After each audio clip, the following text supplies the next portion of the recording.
breaking barriers and bridging the gaps between patients and doctors. Welcome to Brainstorming with the Docs and your co-hosts, Dr. Glenn Harrison and Dr. Colby Condos.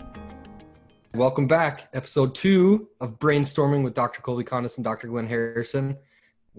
Nice to have you, man. So, great seeing you, Dr. Colby. So if you guys are new to the telecast/podcast that we're doing, please refer back to episode 1 if you guys have any questions about the brain-gut connection. That's something we covered in that episode. Super interesting, full of information. But for episode 2, we realized after we got done with the first one that maybe our audience didn't have such a great base about what it is as far as specialties that we do, whether that's functional neurology and functional medicine. So today we are going to go through what is functional medicine, what makes it unique, and how is it different. So Dr. Glenn, if you want to go ahead and kick it off, why don't you tell everyone a little bit about what is different as far as the laboratory workup for functional medicine practitioners versus traditional Western medicine practitioners? Great question, Dr. Colby. I get this every day, and I know you do as well. The world of functional medicine kind of looks at everything with we're definitely splitting hairs. We're looking at everything with under a magnifying glass, if you will. The functional medicine lab. So if you go to your medical doctor and then you have the ranges of whatever it is for, say, glucose, 65 to 99 is usually the range of fasting blood sugar. 65 to 99 is more of a pathological range. So meaning that range, if you're outside that range, there's a disease. If you're under 65, it's considered your blood sugar, your blood glucose is so low, they'll give you a diagnosis of hypoglycemia, meaning your blood sugar is too low. If it's out of the high range, meaning 100 and up, then you're given a diagnosis of prediabetes. So it's and I'll use my hands, it's a very, very big window. And this window is important to know what it is, to know where you are relative to this disease window. But if you're on the very high end or the very low end, there's a problem because you're already going to have the symptoms, but you're nowhere near going to get recognition for the problem. So functional lab ranges, if you will, the lab ranges is much tighter. And as soon as you fall out of the range, the optimal range or functional lab range, and there's functional or optimal ranges for every blood marker. As soon as you fall outside that range, it's a red flag. In my world, it's a red flag, and we've got to look at it and make sure it's not contributing to your symptoms. Because if we wait till it gets outside this big medical range, there is a disease.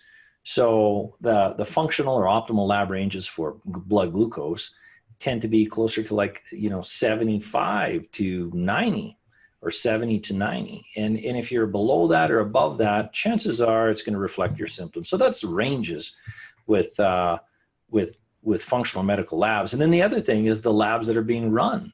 A good example I always use, and I know Dr. Colby used that as well, is just a thyroid lab. So if anybody has a thyroid problem, they're given usually one test. Even Mayo Clinic only does maybe 3 tests, 1 to 3 tests. This really high standard of diagnostics, which is absolutely ridiculous because a true thyroid panel is between 11 and 13 markers. I believe it's 12. Yeah, 11 or 12 markers.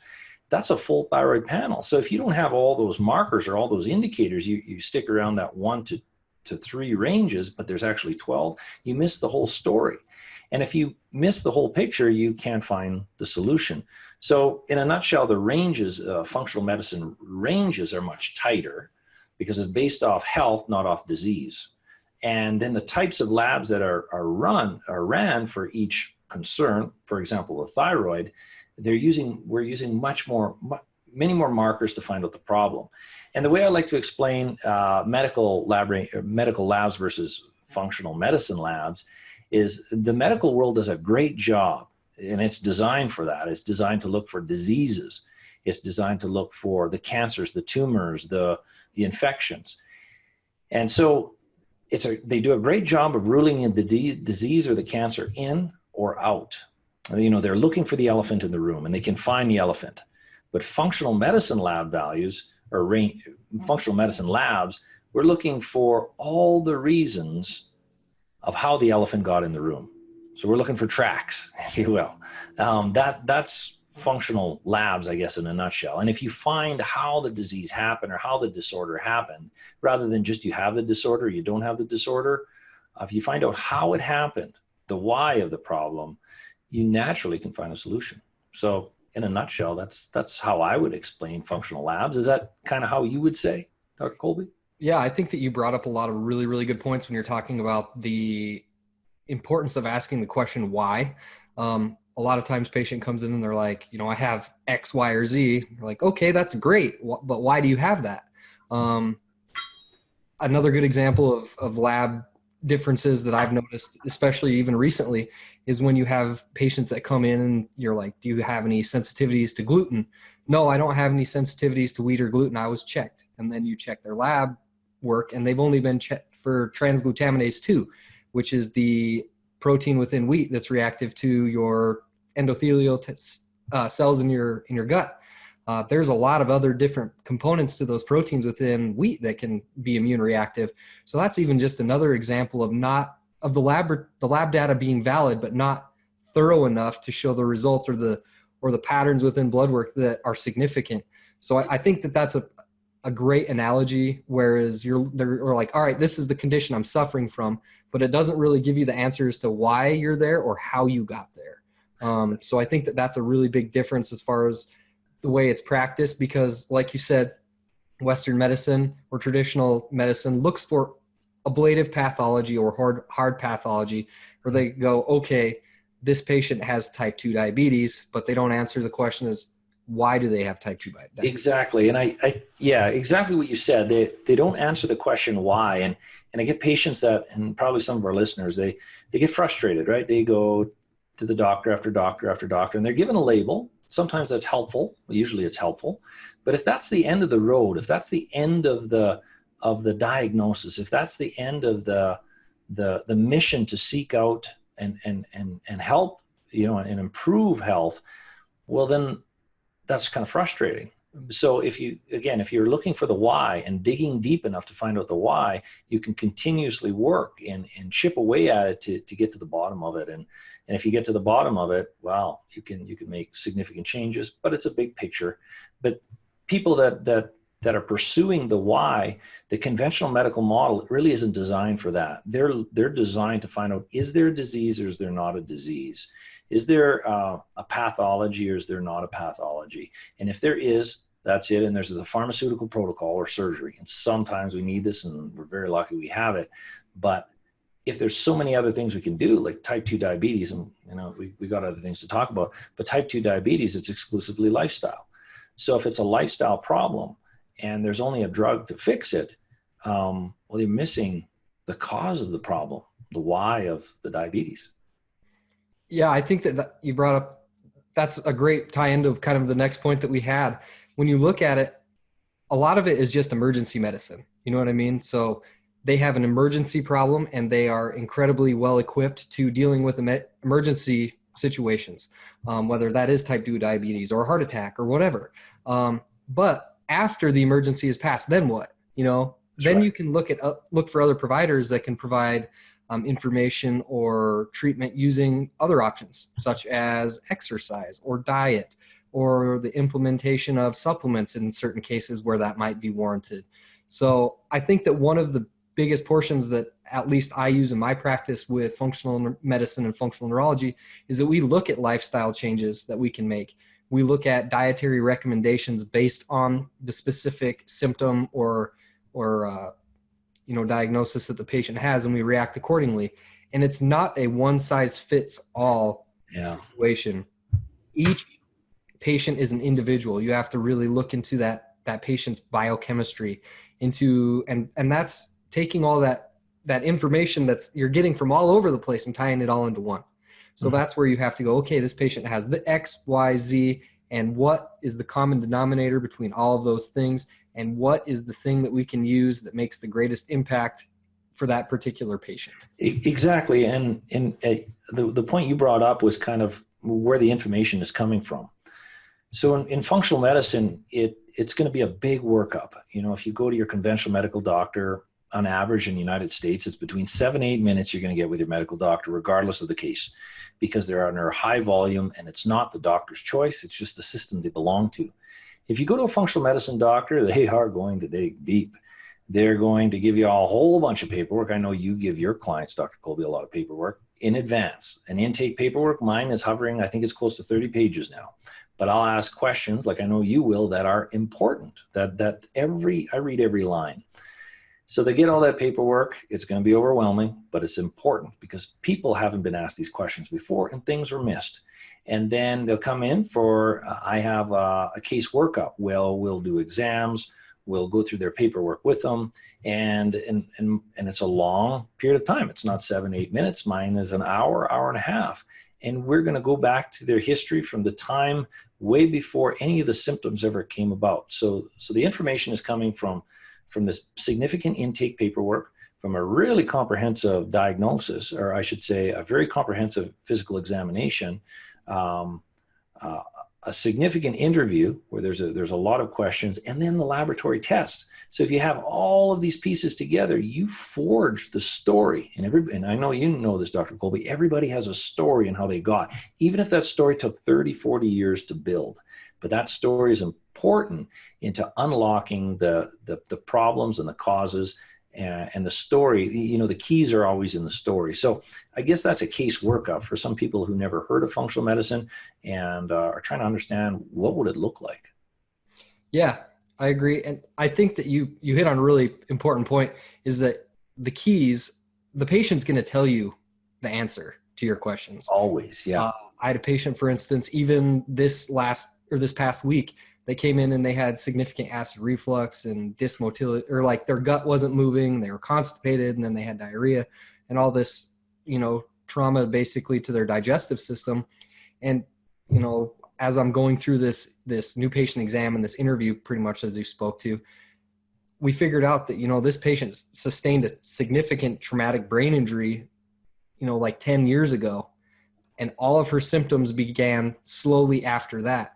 So that's going to be a key that you need to look at too when you're addressing this stuff. It doesn't have to be, I did this and this happened. That's right. That's right. There was a story leading up to it of multiple pieces, and then there was the final straw that broke the camel's back, and that's where all the symptoms really started to snowball. Yeah, exactly. So say you do have a patient that comes in, they're failing to thrive, they're low energy, they have fatigue. You run all the blood work, you do the new patient exam, you do all the workup. What are some of your options as far as treatment and treatment modalities that you use with most of your patients that come to your office? Well, that's a big question, but we'll do our best. It really depends. I'll give you an example. A 95-year-old came in. He was diagnosed with cancer. He was terminal. They couldn't operate on his liver. This case, well, what was his goals? His goals, what he wanted to achieve, as long as they're within within our grasp, what I believe they were in our grasp. That's where part of the interview comes in. What someone's goals are, what we believe we can achieve, and then explaining how we're going to achieve it. So there has to be realistic expectations once we have all the data. So for him, all he wants to do is to be able to see his granddaughter get married.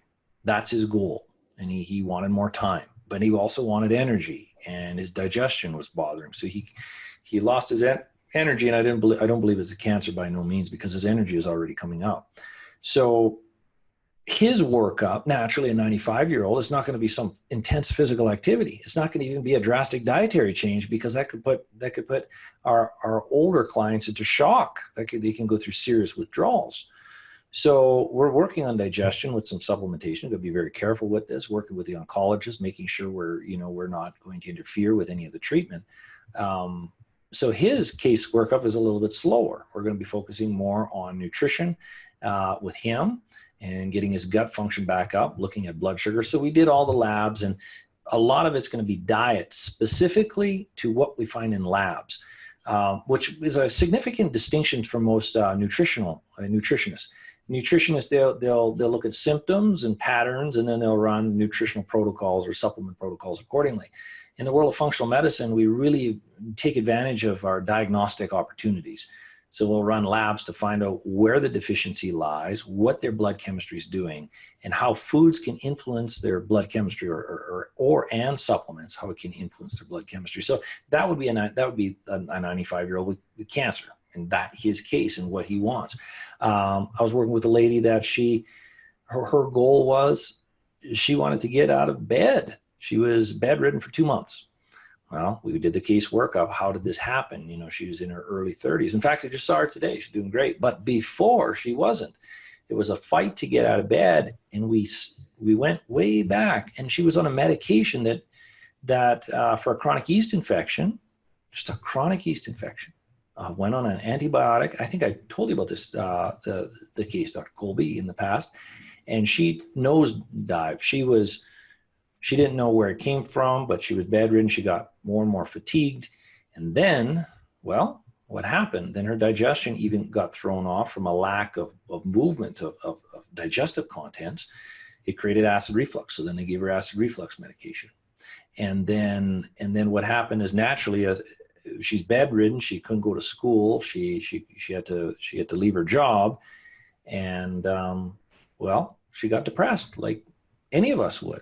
Well, what did they give her? They gave her antidepressant medications. So now she had the acid reflux, she had the antidepressant medications, and she had sporadic numbness and tingling all over her body. She had hives that were, erupting throughout her skin. It wasn't, and there was a couple other medications she was on top of that. But once we untangled it, we found out where the problem led, and the medication turned into systemic problem all over her body. It turned on her immune system. So she developed all sorts of autoimmune disorders to these, and the medication triggered it. But they were just adding more and more layers of trying to put out these warning lights on her dash, if you will. If you got a warning light, an engine light on your car, kept trying to put tape over those warning lights. But the only thing that happened, there was no change in symptoms other than drug dependency. 3 months later, 4 months later, we're already out of that. And she came into the office, she's jogging, 2 miles a day, and she's doing miraculous and working and in school. So I guess the case workup, or I say the protocols, are going to be different for everybody depending on their goals, their presentation, what they've dealt with, where they are in life. But their goals are going to be a big, big factor, I think. So does that kind of answer that question? That pretty much sums it up. That shows why we love to do what we do, right? Mm-hmm. Because we have the ability, not only because, we both own our own business, so there is no time constraint on us. We can spend as much time or as little time on certain aspects of care that we want, but we also get to see the long-term changes that we help implement these patients. And it's tailored to each individual. That's the biggest thing. I have an 82-year-old right now that has Achilles tendonitis that was brought on by an antibiotic. And you look at it and then you start teasing out this other information. Well, how's your digestion? It's poor. How's your sleep? It's really poor. So all of this stuff happened after that. Well, I mean, traditional wisdom would say that you just need to treat the Achilles tendonitis, but is that really going to be where you get your best results for this patient? So I think that definitely, I think that there's a big, maybe a misunderstanding that people think that functional medicine is only used for gut health or, low energy. This stuff can be used for everything. I mean, that's an Achilles tendonitis case. I mean, yeah, exactly. Like if you want to think about health, and I know we had a professor that talked about this. If you have a plant that's wilting at the end of your driveway, first thing, what do we all say? We say, what does the plant need? Is it getting sunlight? Is it getting water? So we make sure we do that, and we assume the plant's going to thrive. But if there's, we're watering and it's getting sunshine, but there's someone at the end of the driveway pouring oil into our plant pot, naturally the plant's going to wilt. So the first rule of thumb is the human or the plant needs what the plant needs, and it will thrive. Whatever the mechanism of that it was failing, it will thrive once it's balanced. And then, of course, getting rid of any poisons in the environment or in the plant or in the human, whatever that is, and the plant or the human will thrive. Kind of like the Achilles tendon. You found where the poison came from, and then you had to find ways to correct it, right? Yeah, exactly. And I want to point this out too. the reason that she was on the antibiotics, she had a big bacterial infection. So that was totally warranted. Mhm. I don't want the people, the listeners, to think that antibiotics are bad in every case or anything like that. This was a completely appropriate prescription. It was used with like literally the designed intent, and it was just an unfortunate consequence. It actually is pretty common. So I don't want people to think that we're talking negatively about antibiotics or anything like that, because they are definitely useful. And unfortunately, they just caused the negative consequence in this particular case. Yeah, for sure. So these drugs are, in most cases, they're extremely effective, extremely helpful, and needed. It's just the consequence of their side effects sometimes that can turn the human into a snowball, and you snowball in the wrong direction. But that's it. We're lucky we have them, and we just have to pay attention to, is it acting as an oil in the plant pot at the end of the street? But sometimes you need that to knock out these nasty infections. Absolutely. So as far as like using diet, using exercise, and then I know that both of us do use supplements in our practice.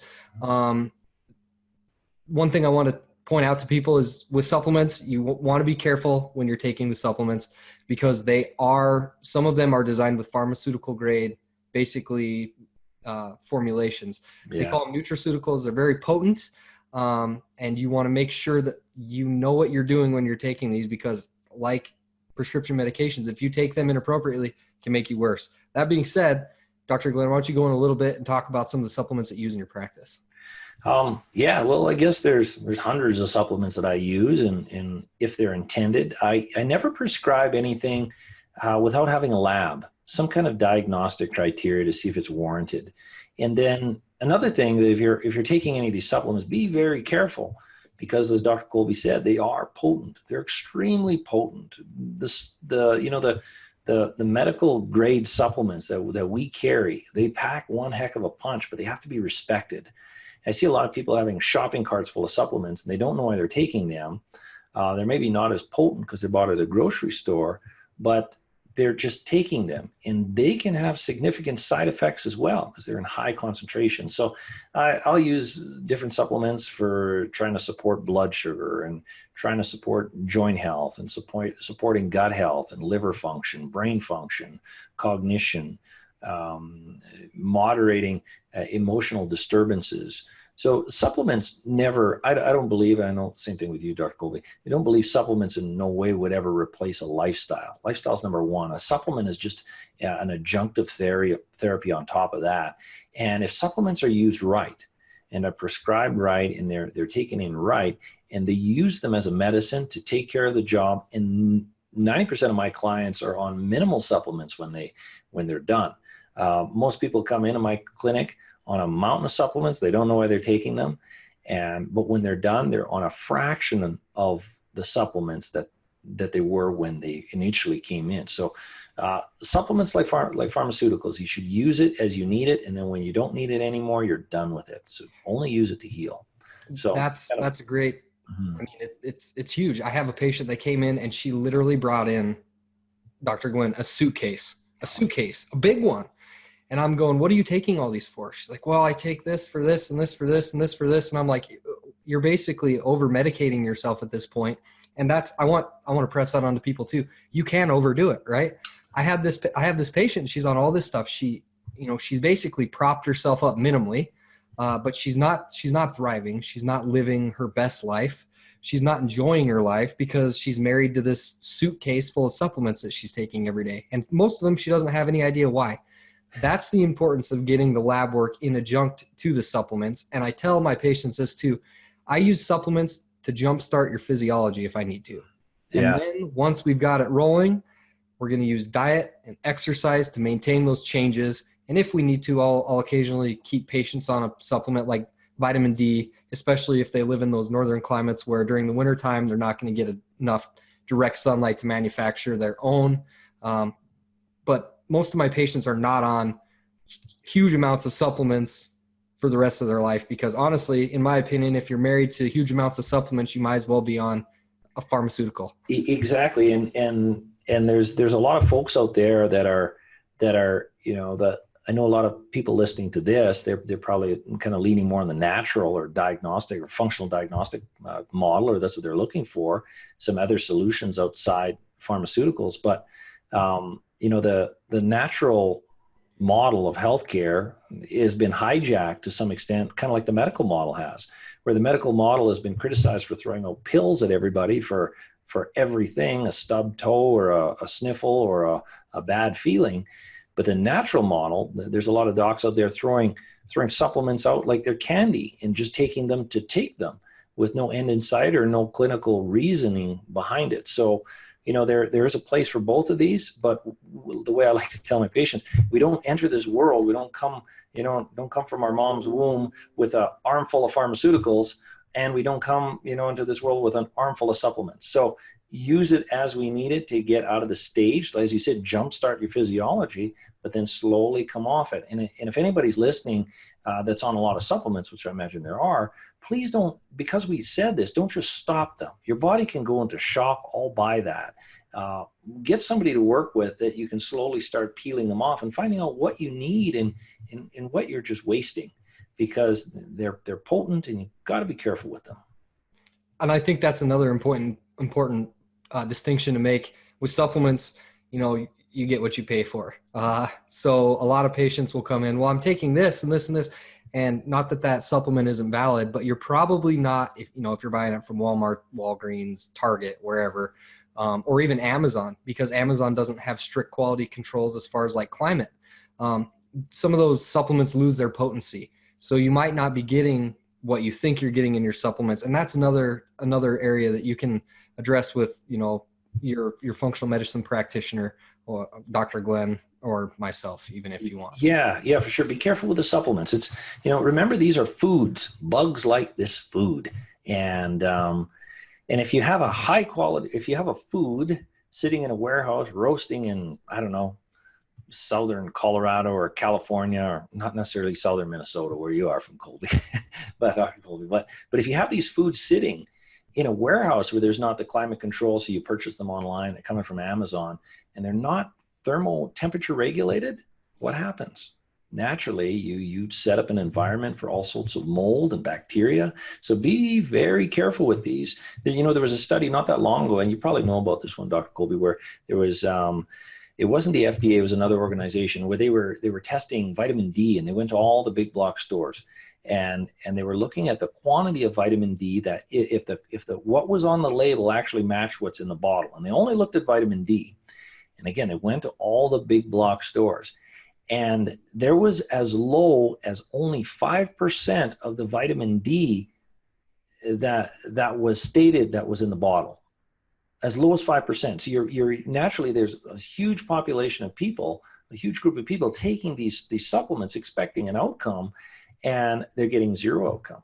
And the FDA wasn't so concerned about, was there only 5% of the product in the bottle, but what was the remaining 95%? What kind of fillers were in there? So supplements are very lightly regulated, if that's the thing. They're not regulated really at all.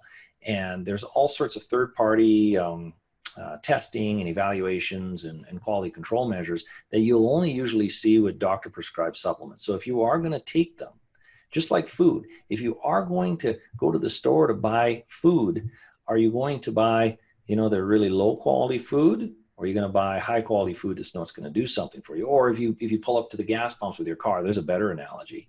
You pull up to the gas pumps with your car, and there's two gas pumps. There's one that is really, really cheap. There could be rust. It could be old. There could be water in your fuel. Or there's the other gas pump where it's super clean. It's a high-quality product. You know that nothing's going to happen to your car. Very few people would pull up to the rusty, watered-down gas pumps because they're worried about their car. But a lot of people are, maybe I can get this supplement for a little bit cheaper. Be very careful, because your body is worth much more than your car. So just take that in consideration. If you're gonna purchase them, be very careful where you purchase them, and because there's very low regulations on supplements. So make sure it's from a high quality source, from a prescribing doc. I know through Dr. Colby, you can order anything you need. If you're in his area, and on my side, on my website, you can order anything from there. And there's explanations of how to use them as well. Amen, my man. So I think that we'll probably get this thing wrapped up. Again, if you guys have any questions about some of the stuff that we covered today, you can find us online. My website is www.northlakescheropractic.com, or on Facebook, which is North Lakes Chiropractic and Functional Neurology. We're located in Grand Rapids, Minnesota. Dr. Glenn is in Denver, and your website is www.drgharrison.com, and there's all the links and YouTube videos, and I explain supplements and functional medicine and all that. So there's a lot of information on both the sites. And, you know, I know Dr. Colby can do a lot of work remotely, right? Isn't that right? With a lot of your cases, I can do the same. So again, I'm way on one side of the country. He's way on the other. We work together. We study together. We've even worked on cases together. So if you need any more information to understanding, by all means, visit the sites. There's a lot of information on it. And I'll put a little plug in here for you, Dr. Colby. Next day, we're going to talk about functional neurology. And I'm going to be hitting Dr. Colby with 110 questions on functional neurology and some of his cases. So it is going to be an episode you're definitely not going to want to miss. Look forward to it, my man. I'll see you next week. All right. Thank you. We'll talk to you later, Dr. Colby.